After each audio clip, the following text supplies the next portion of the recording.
रामाय रामभद्राय रामचंद्राय वेधसे रघुनाथाय नाथाय सीताय पते नमः।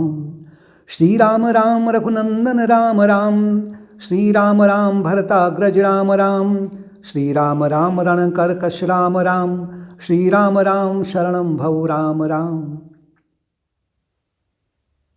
श्री राम हम सबके आराध्य हैं, अर्थात कि श्री राम केवल राजा दशरथ के पुत्र ही नहीं हैं, वो ब्रह्म स्वरूप हैं, पर ब्रह्म स्वरूप भी हैं।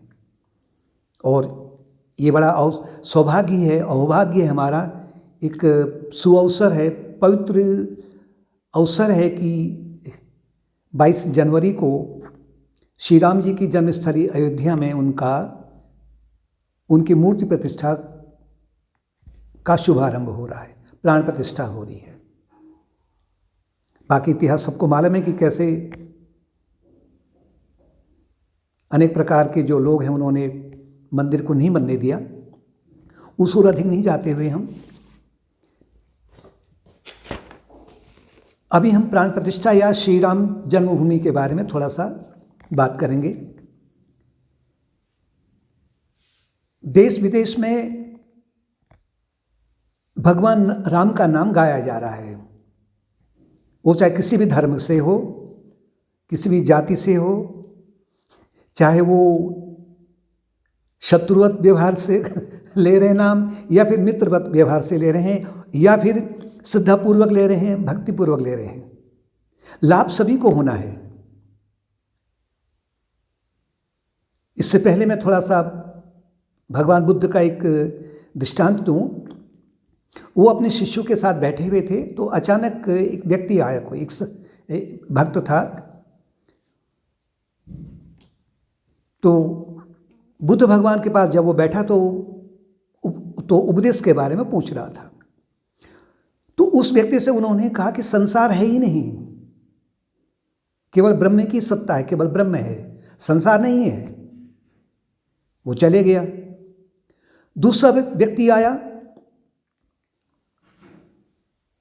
तो उससे कहा कि जगत जो है वो मानसिक प्रक्षेपण है, मेंटल प्रोजेक्शन है, ये केवल यानी वासनाओं का खेल है सब ये। वो भी चले गया। तीसरा व्यक्ति आया तो उससे कहा कि जगत सत्य भी है और ये व्यवहार है, ये जो व्यावहारिक जगत है वो भी सत्य है, ब्रह्म भी सत्य है। और चौथा व्यक्ति जब आया तो वो भी बैठा भगवान के पास में, बुद्ध भगवान के पास में। तो उन्होंने कहा कि इस व्यक्ति को सीधे हमारे अपने रसोई घर में ले जाओ और इसे स्वादिष्ट भोजन कराओ। चारों निकल गए। तो बाद में शिष्यों ने पूछा कि आपने चारों को अलग अलग उपदेश क्यों दिया? तो बुद्ध भगवान ने कहा कि ये चारों की मानसिकता अलग अलग थी। पहला वाला हाईली एलिवेटेड था, काफ़ी उन्नत था। दूसरा थोड़ा सा उससे कम था, तीसरा उससे कम था, यानी आध्यात्मिक क्षेत्र में। और चौथा जो था वो भूखा था। अगर मैं उसको बैठा करके अगर आध्यात्मिक ज्ञान के उपदेश देने लग जाता तो क्या उससे वो पचा पाता? नहीं। तो उन लोगों की मानसिकता के अनुसार ही, स्थिति के अनुसार ही मैंने उनको अलग अलग उपदेश दिए हैं। लेकिन उपदेश का सार केवल एक ही है, ब्रह्म सत्यम जगन मिथ्या। जो अंतिम वाला भी अंत में उसी श्रेणी में आने लगेगा। तो ऐसे ही अभी लोगों में ये चर्चा हो रही है कि राम मंदिर बनने से अनेक लोगों को लाभ होगा। लाभ होगा, हर कोई होगा, क्योंकि हर कोई राम का नाम लेंगे। यानी जाने अनजाने में शत्रुवत व्यवहार से या मित्रवत व्यवहार से किसी भी प्रकार से वो राम का नाम तो अवश्य लेंगे। जो भौतिकता में डूबे हुए हैं, जो जिन्हें केवल भौतिकता से संबंध है, उनको नियति केवल भौतिकता है कि धन कमाना है, वो भी कह रहे हैं हम होटल खोलेंगे, व्यापार करेंगे। तो व्यापार में राम का नाम जरूरी लेंगे। वो कुछ ऐसे कि जो कि अपना रोजगार चलाएंगे, यानी कि जो दिन में कार्य करते हैं, जैसे पुष्प बेच रहे हैं, वो भी कह रहे हैं कि हमें भी पैसा मिलेगा, यानी पुष्प बेच के हम धन कमाएंगे। कोई कह रहा हम अपना थोड़ा छोटा मोटा जो कोई चाय पानी का इत्यादि का खोलेंगे। गाड़ी वाला है, टैक्सी वाला है, ऑटो वाला है, ये भी कह रहे हैं हमको भी पैसा मिलेगा। किस लिए? राम के नाम से मिलेगा। कुछ और होंगे कि वो कहेंगे कि हमको भगवान के दर्शन करने को मिलेंगे सगुण साकार के रूप में। कुछ है कि वो ध्यान में आगे बढ़ने के लिए राम का नाम लेंगे, कुछ भक्ति मार्ग में बढ़ने के लिए राम का नाम लेंगे, कुछ सेवा कार्य करने के लिए राम का नाम लेंगे, और कुछ गाली दे करके भी करेंगे, राम का नाम लेंगे। क्योंकि शिशुपाल ने, कंस ने, रावण ने क्या किया था?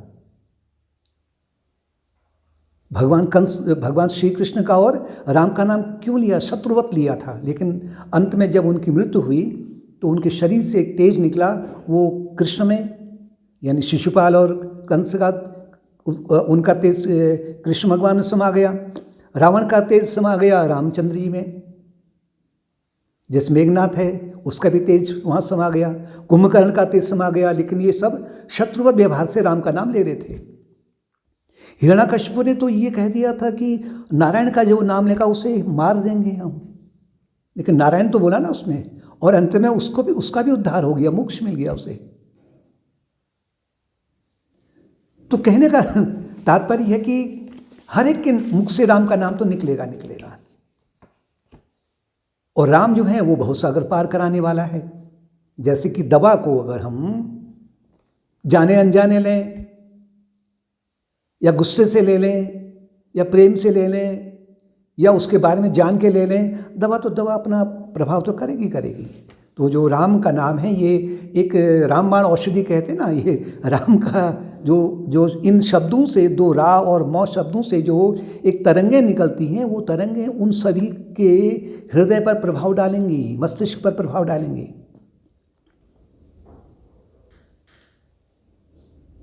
तो इसलिए ये तो कहना ही नहीं है कि लोग अलग अलग अपना व्यवहार क्यों कर रहे हैं, उन्हें करने दीजिए।